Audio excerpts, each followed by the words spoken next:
மக்கள் வணக்கம்.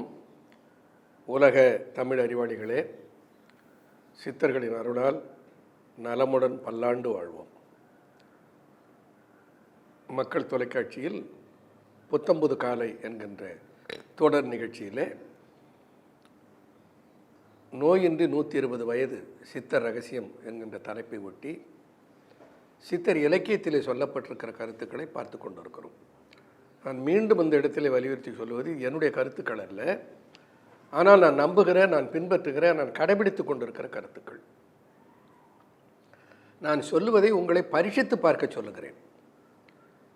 சொல்லாமல் இவையெல்லாம் உங்களுக்கு தெரியாமல் போய்விட்டதே என்று யாரும் சொல்லக்கூடாது என்பதற்காக சித்தர்கள் இந்த வாய்ப்பை எனக்கு பணித்திருக்கிறார்கள் என்று நான் நம்புகிறேன்.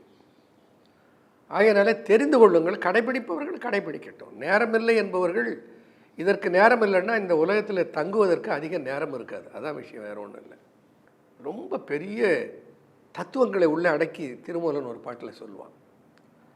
அடப்பண்ணி வைத்தார், அடிசிலை உண்டார், மடப்பிடியாரோடும் மந்தனம் கொண்டார்.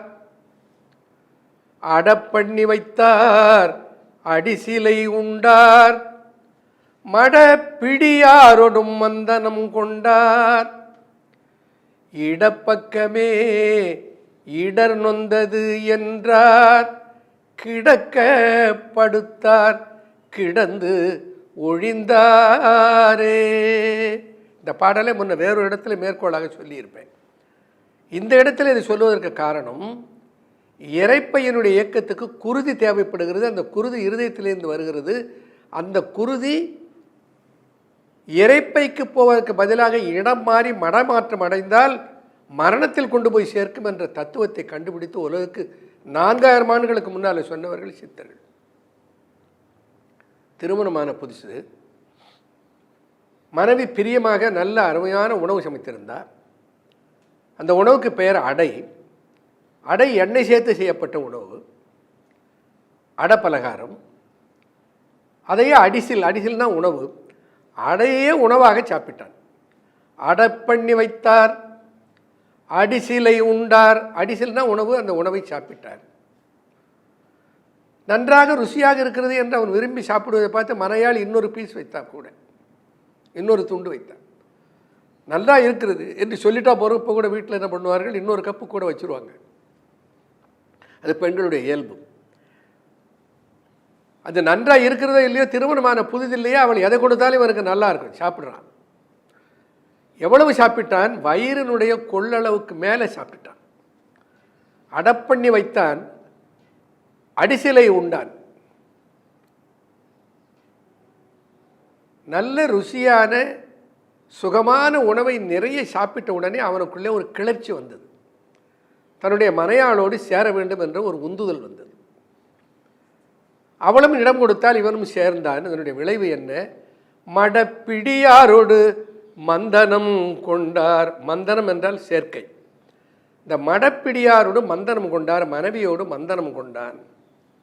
எப்போ? உணவு சாப்பிட்ட உடனே. இடப்பக்கமே இடர் நொந்தது என்றார். இடப்பக்கமாக, நெஞ்சினுடைய இடது பக்கமாக, கொஞ்சம் இடர்னா சிறிதளவு, இடப்பக்கமே இடர் நொந்தது என்றார், கிடக்கப்படுத்தார், கிடந்து ஒழிந்தாரே. கிடக்கப்படுத்தார். எதுக்கு படுத்தாரா? நம்ம ஊர்லெல்லாம் கேள்விப்பட்டிருப்போம். உன்னை கிடத்திருவண்டான்னு சொல்லுவான். இன்னும் சில சொல்லுவான், அவனை கிடத்திட்டு மறுவேலை பார்க்குறேன்னு சொல்லுவான். இன்னும் சில இடங்களில் அவன் கிடக்கிறான்னு சொல்லுவான். கிடக்கிறான்னா நமக்கு அவ்வளோ கோபம் வரும். ஏன்னா கிடத்தல்னா பிணத்துக்கு இன்னொரு பெயர் கிடக்கிறதுன்னு அர்த்தம். படுக்கிறவன் எழுந்திருப்பான், கிடக்கிறவன் எழுந்திரிக்க மாட்டான்.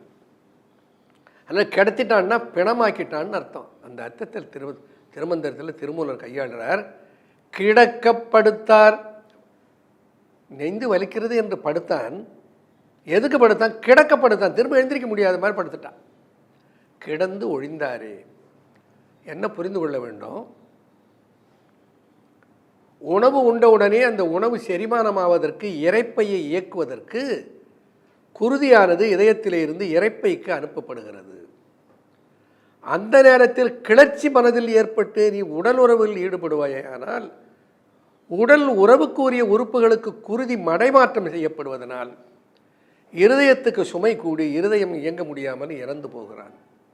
பாருங்க, அந்த இருதயத்துக்கும் இரைப்பையுக்கும் குருதிக்கும் உணவுக்கும் இருக்கிற தொடர்பை எவ்வளோ அழகாக திருமந்திரத்தில் இந்த பாடலில் சொல்லுகிறார் பாருங்க.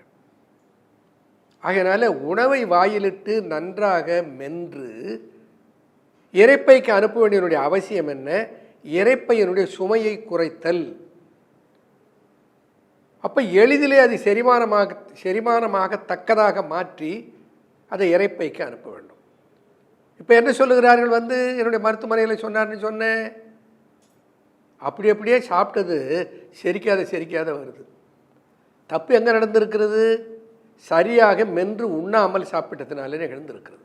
இதை தொடர்ந்து பார்ப்போம். நன்றி, வணக்கம்.